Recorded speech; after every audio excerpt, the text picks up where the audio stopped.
नमस्कार, मैं शिमला से राजेश मल्होत्रा। आप दिव्य हिमाचल टीवी का खास कार्यक्रम हिमाचल की बात मेरे साथ देख रहे हैं। इस कार्यक्रम के जरिए दिन भर की जो अपडेट होती है वो हम आपके साथ साझा करते हैं। आज के दिन की शुरुआत एक एक्टिविटी के साथ हुई थी। पब्लिक सर्विस कमीशन के नए चेयरमैन की ओथ हुई। उसके साथ साथ 3 मेंबर्स की भी इसी कार्यक्रम के दौरान ओथ हुई है। तो अब पब्लिक सर्विस कमीशन में टोटल मेंबर्स की संख्या चेयरमैन को मिलाकर अब 4 मेंबर और 1 चेयरमैन यानी कि 5 हो गई है।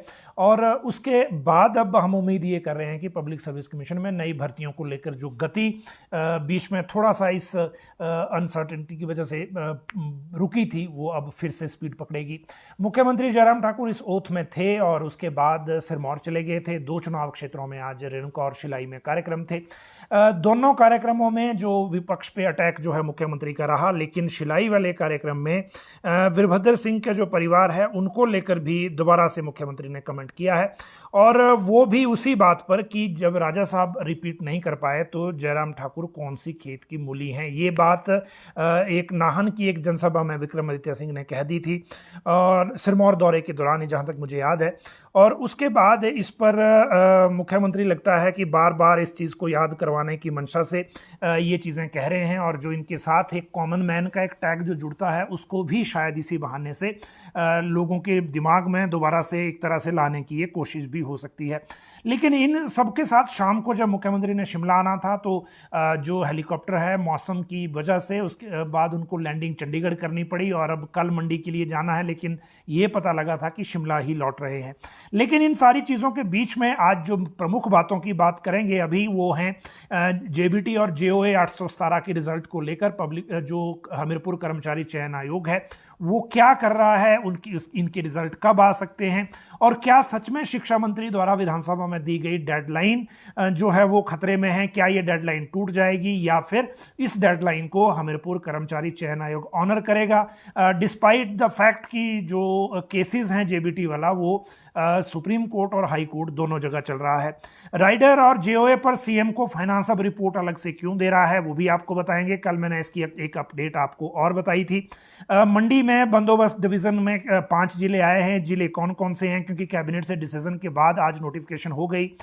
मुख्यमंत्री ने मंडी डिस्ट्रिक्ट को, जो इनका अपना गृह जिला है, एक ये बड़ी सौगात दी है। इससे पहले यूनिवर्सिटी दी गई थी। और इसमें कौन कौन से जिले हैं वो बात करेंगे। कोर ग्रुप की अभी बैठक हुई है, इससे संबंधित कुछ हलचल भी आपको बताएंगे।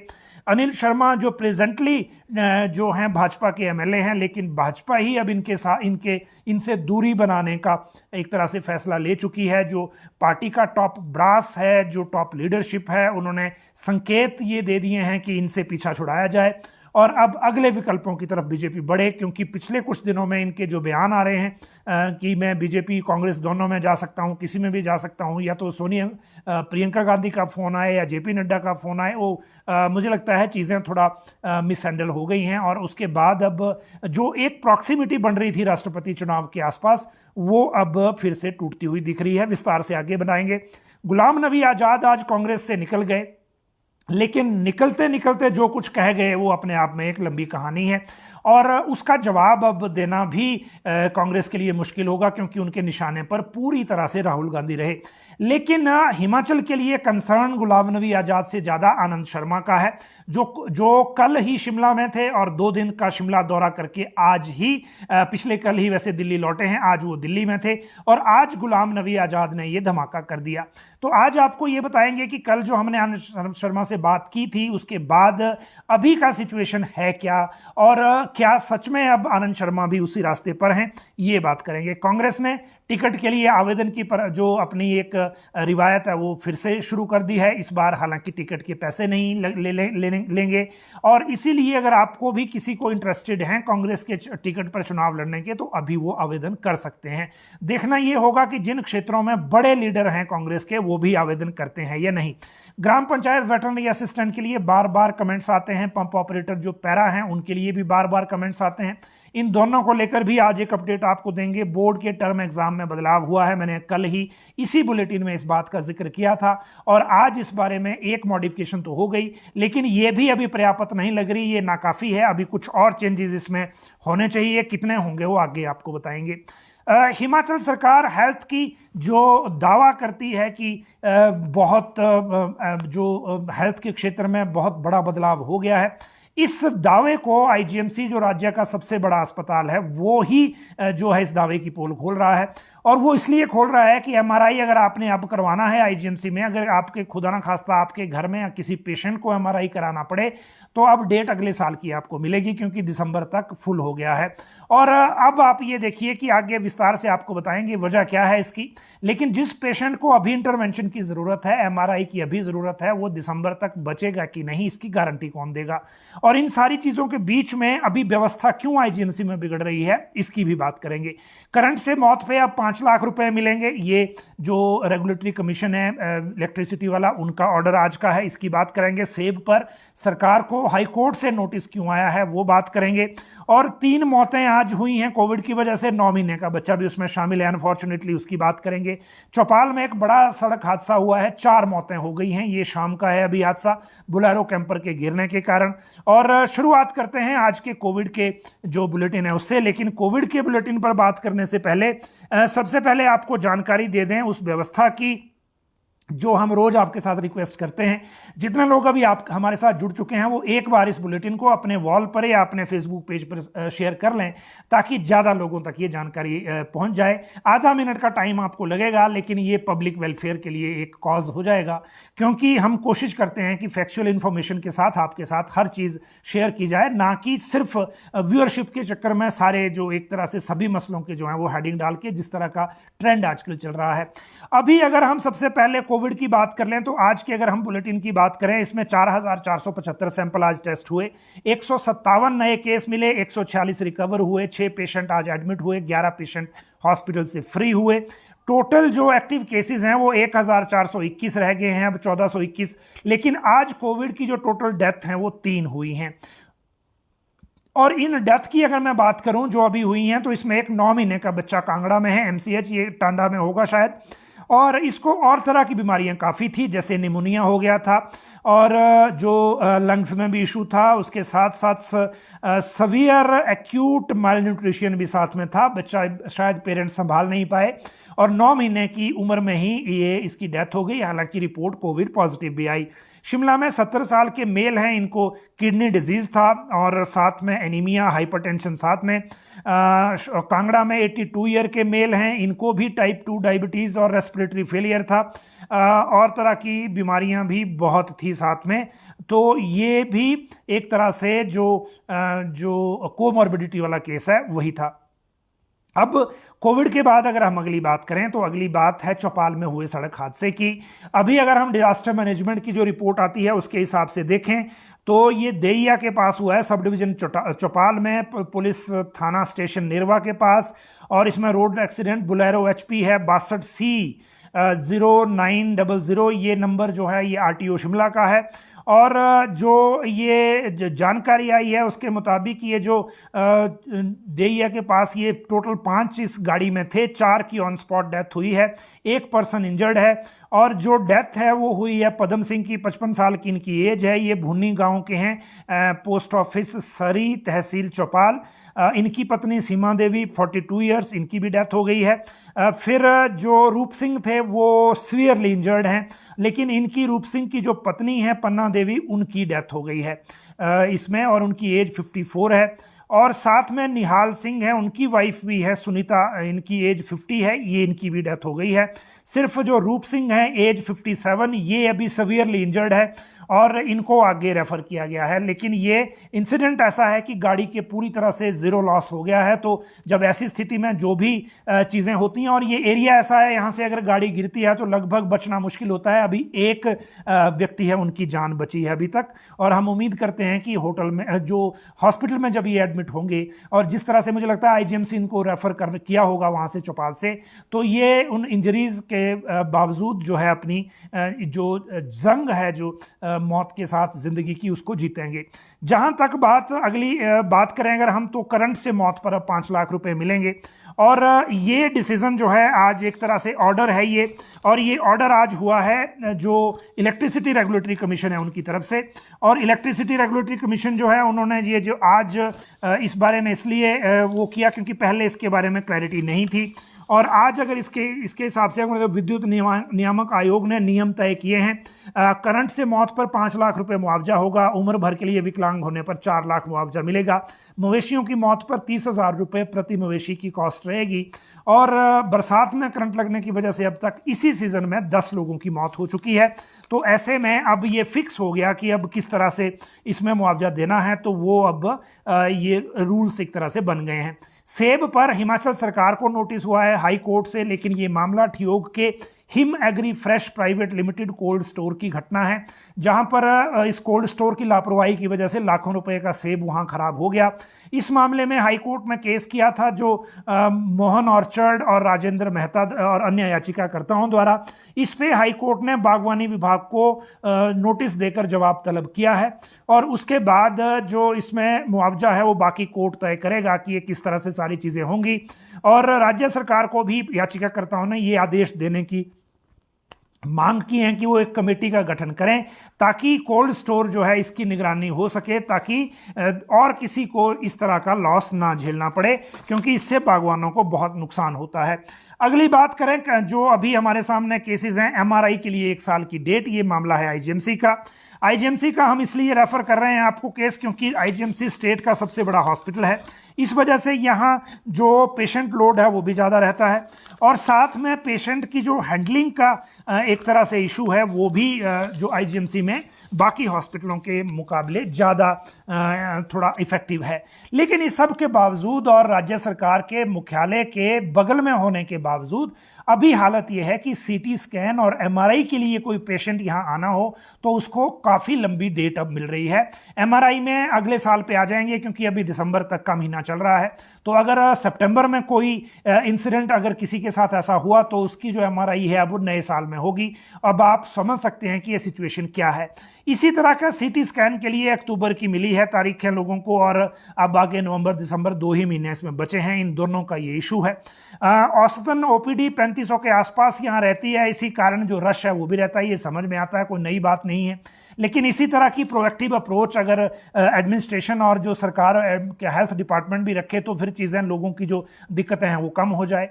अभी सबसे बड़ी दिक्कत यह है कि जब अक्टूबर की सीटी स्कैन के लिए और एमआरआई की जब दिसंबर और जनवरी की डेट मिलेगी तो जो लोग हैं उनको अपने पेशेंट्स के इन टेस्ट के लिए हिमाचल से बाहर का रुख करना पड़ रहा है, या फिर हिमाचल में ही प्राइवेट संस्थानों में जाना पड़ रहा है, और उसमें फिर वहाँ जो पैसे हैं वो ज़्यादा खर्च करने पड़ रहे हैं।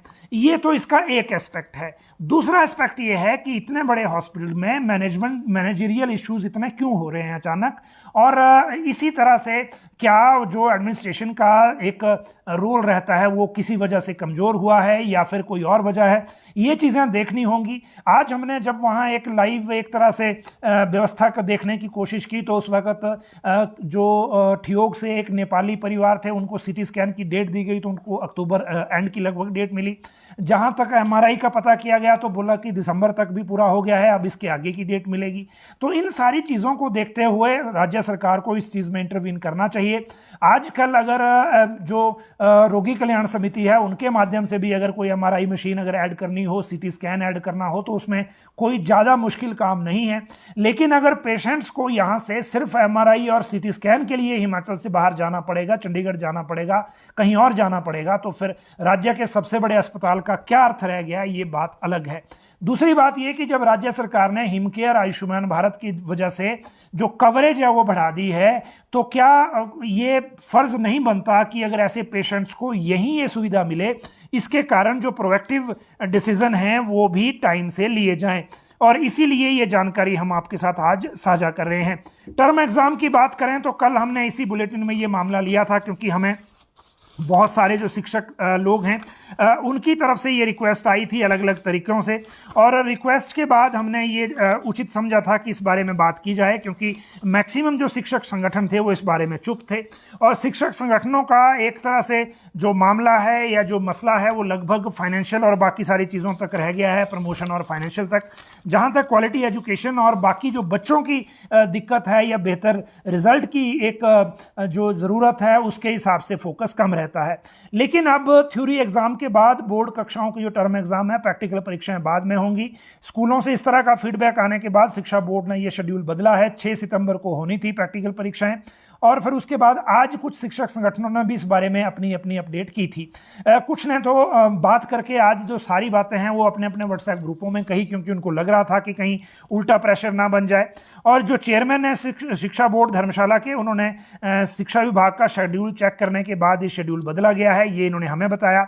अब थ्योरी एग्जाम के बाद प्रैक्टिकल कक्षाएं होंगी। इससे स्पोर्ट्स एक्टिविटी में भाग लेने वाले छात्रों को कोई दिक्कत नहीं आएगी। लेकिन अब भी जो शेड्यूल है वो परफेक्ट नहीं है, और शिक्षा डिपार्टमेंट, एजुकेशन डिपार्टमेंट को भी और एजुकेशन बोर्ड को भी प्रॉपर कोऑर्डिनेशन को बनाने के लिए कुछ और करेक्टिव मेजर्स लेने चाहिए, क्योंकि अभी भी बात नहीं बन रही है।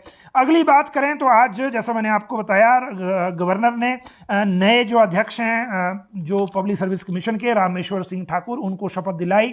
उन्होंने कहा कि अभी मैं इन वर्किंग को नहीं जानता, समझूंगा, उसके बाद बात करूंगा, लेकिन ये कोशिश करेंगे कि पब्लिक सर्विस कमीशन में किसी के साथ दिक्कत ना हो, किसी को ऐसा ना लगे कि पूरी पारदर्शिता के साथ चयन नहीं हुआ है, और जो गरीब लोगों के बच्चे हैं उनको भी उसी तरह का मौका मिले जिनके पास सभी संसाधन हैं, उनको जो मौका मिलता है। तो बाकी 3 मेंबर जो थे इसमें, राकेश शर्मा, उनकी ओथ भी हो गई, डॉक्टर नैन सिंह की भी हो गई, और कर्नल राजेश शर्मा की भी हो गई।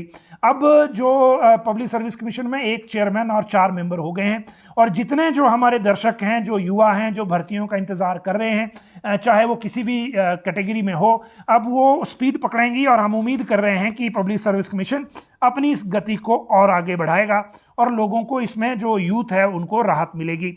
ग्राम पंचायत वेटरनरी असिस्टेंट को लेकर बहुत सारे कमेंट आते रहते हैं, कल भी आए थे, आज भी आए थे।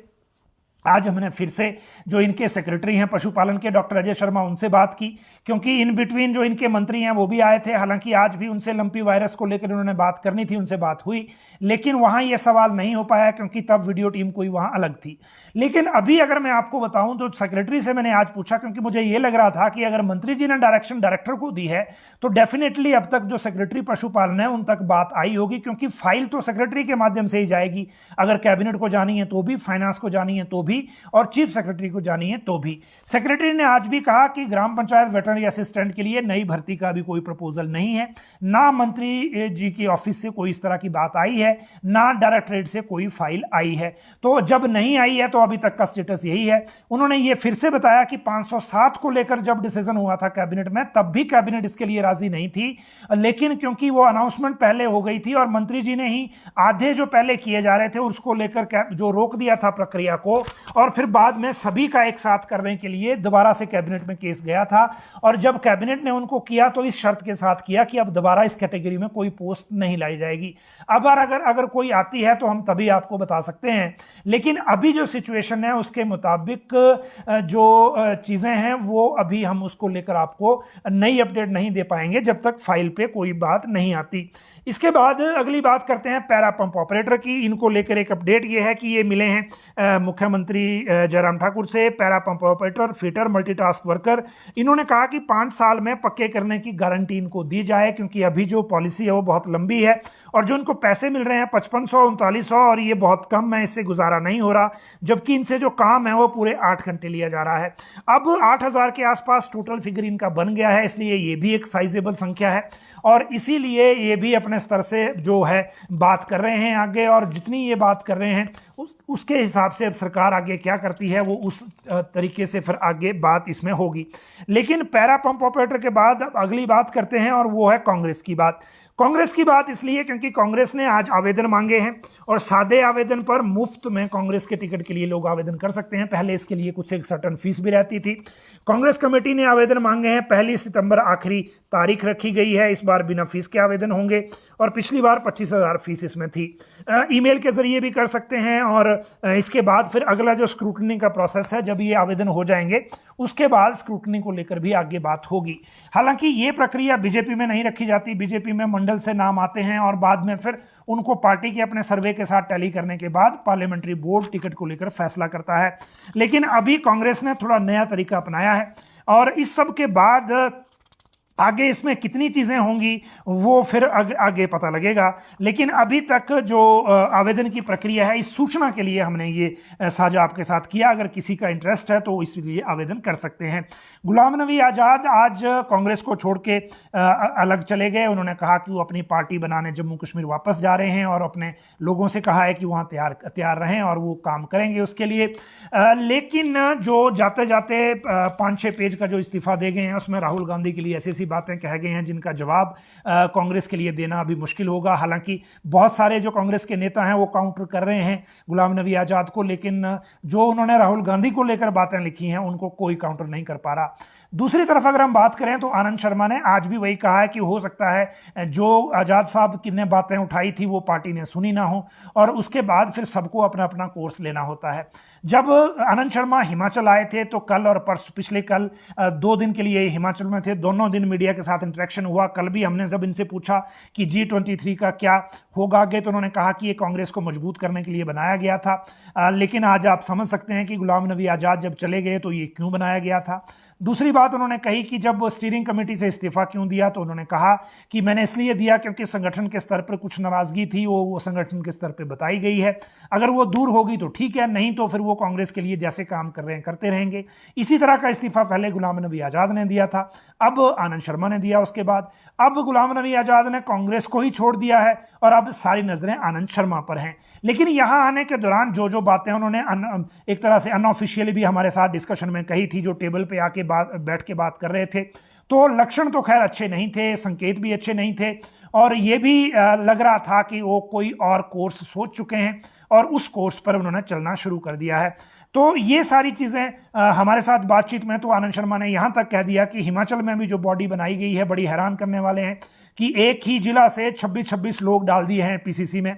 और ये बात भी उन्होंने कही थी, उन्होंने ये बात भी कही थी कि दिल्ली में पार्टी हाईकमांड को बेवकूफ़ इस तरह से बनाया जा रहा है कि 46 या 45 सीटें हिमाचल में कांग्रेस की आ रही हैं।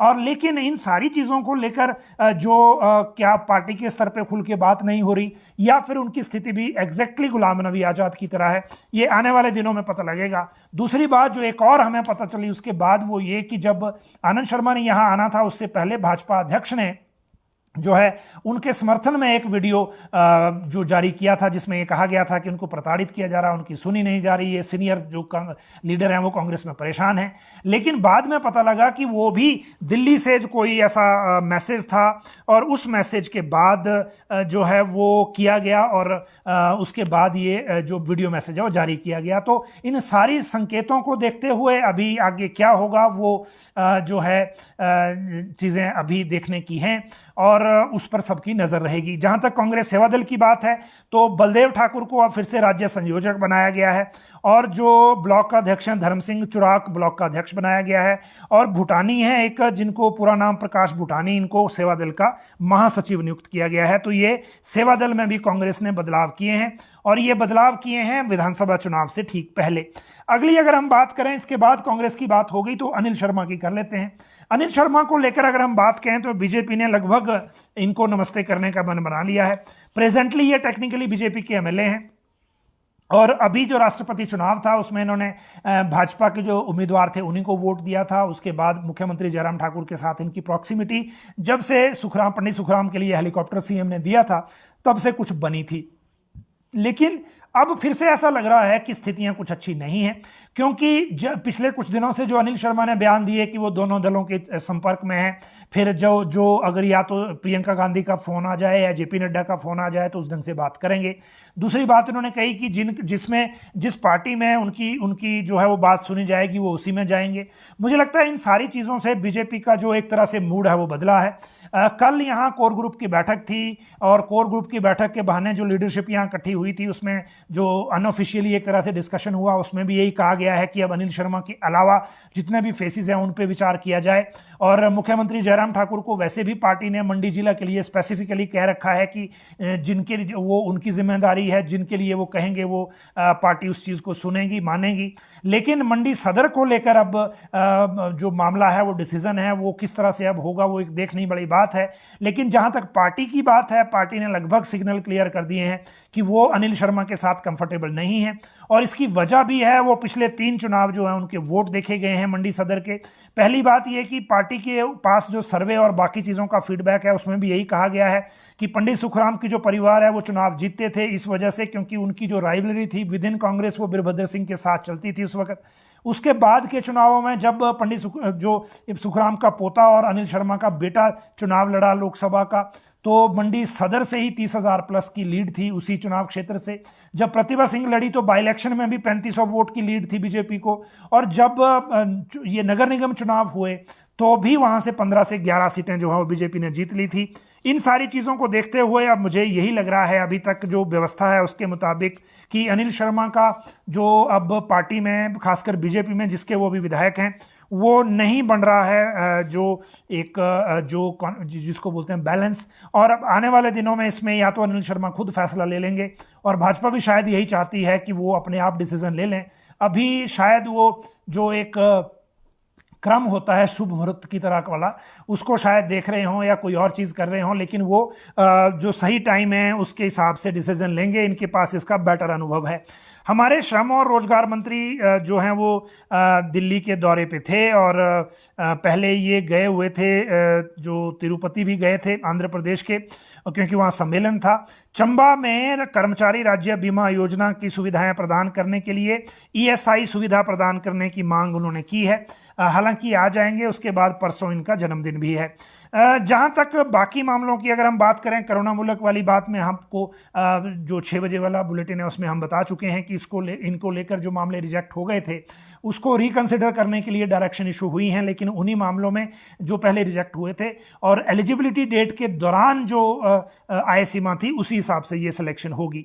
मंडी में बंदोबस्त डिवीज़न नया खुल गया है और ये मुख्यमंत्री ने अपने जिला को एक सौगात दी है अलग से यूनिवर्सिटी के बाद, जो पहले मंडी में यूनिवर्सिटी सेकेंड खुली है उसके बाद।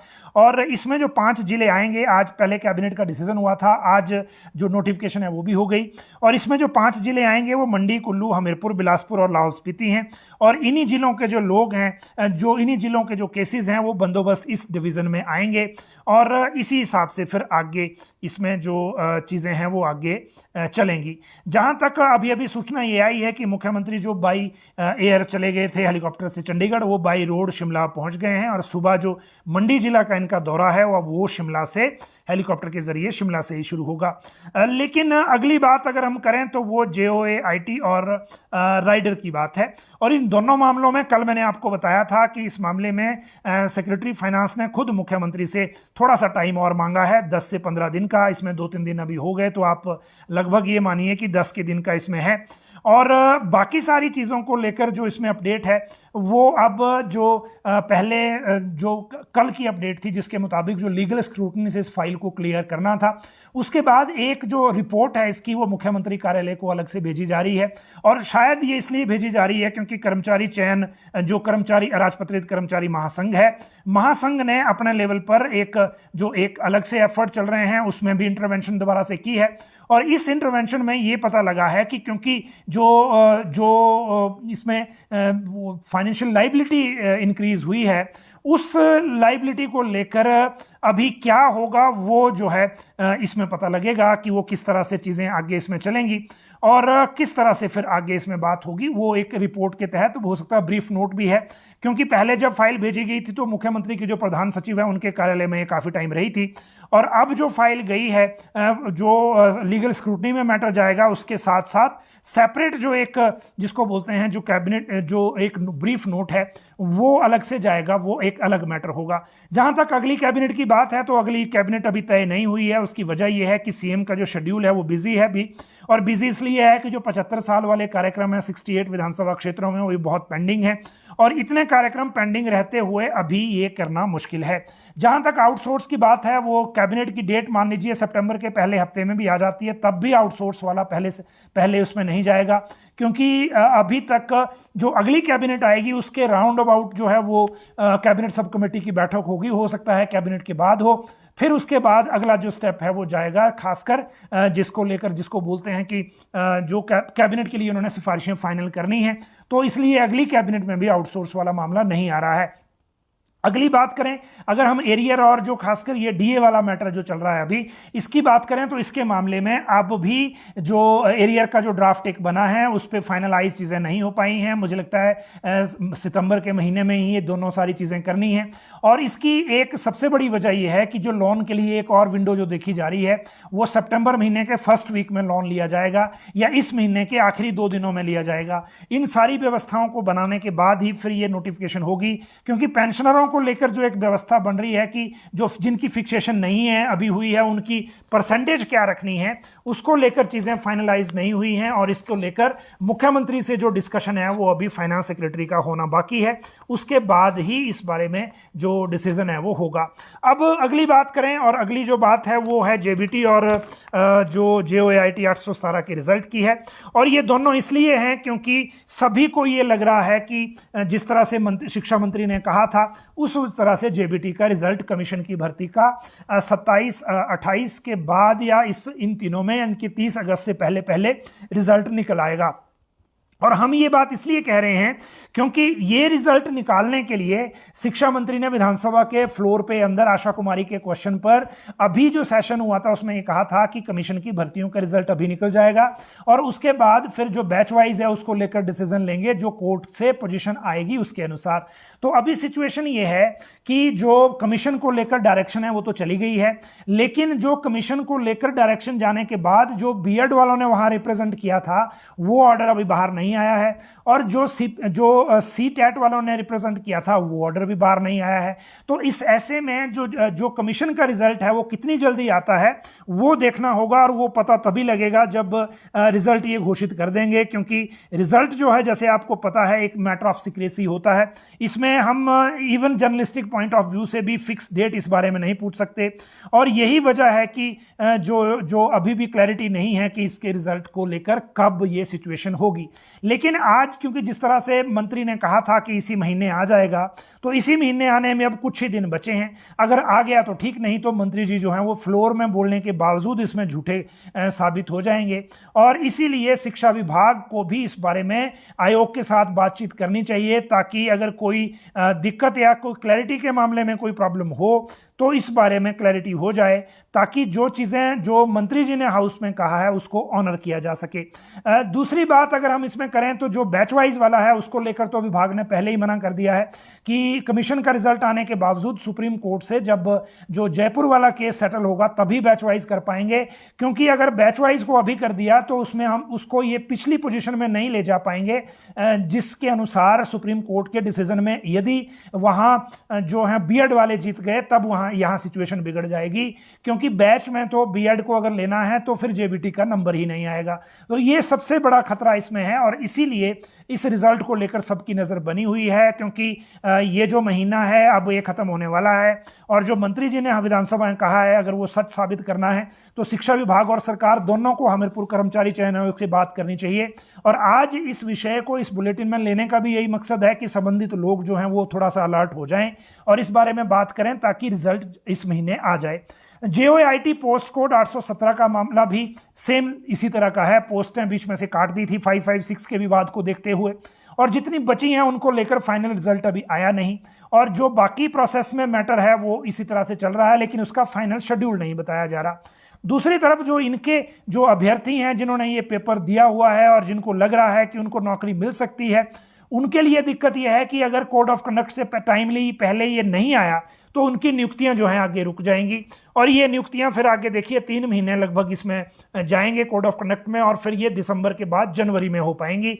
और यही सबसे बड़ी चिंता प्रेजेंटली है, और इसीलिए इस बार इसको भी इसी में लेने का यही मकसद है कि जो कार्मिक विभाग है वो हमीरपुर कर्मचारी चयन आयोग से बात करे, क्योंकि परसों जब हमने बात की थी तो ये कहा गया था कि अब भी हम 817 के रिजल्ट को लेकर फाइनली डेट नहीं बता सकते, क्योंकि इसमें अब वो अभी वो स्टेज नहीं है कि हम ये डेट बता सकें कि रिजल्ट आएगा कब। तो इसी कारण जो चीज़ें हैं वो अभी क्लैरिटी के साथ होना बाकी हैं, और यही वजह है कि ये तीनों मामले हमने इस बुलेटिन में आपके साथ डिस्कशन में लिए हैं।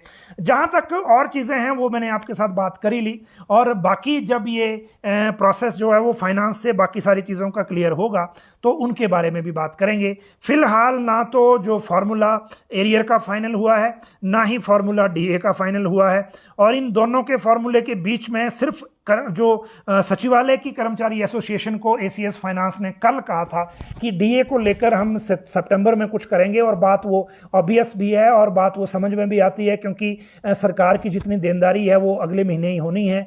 उसके बाद फिर जो एम्प्लॉयज़ के लिए एक तरह से सरकार का जो कनेक्शन या कोई फ़ायदा होता है, मान लीजिए चुनावी फ़ायदा होता है, वो उसमें एड्रेस नहीं होता। तो वो सारी चीज़ें जो हैं वो सितंबर में ही होंगी अब मैक्सिमम, और उसके लिए आपको भी इंतज़ार करना है, हमें भी इंतज़ार करना है। JOAIT और जो क्लर्क की पैरिटी का मैटर है और साथ में राइडर का मैटर है, उसमें भी थोड़ा सा सब्र रखिए, क्योंकि जब इतना टाइम आप लोगों ने इंतज़ार कर लिया तो इसमें भी अब 10 दिन की बात है, उसके बाद पता लग ही जाएगा।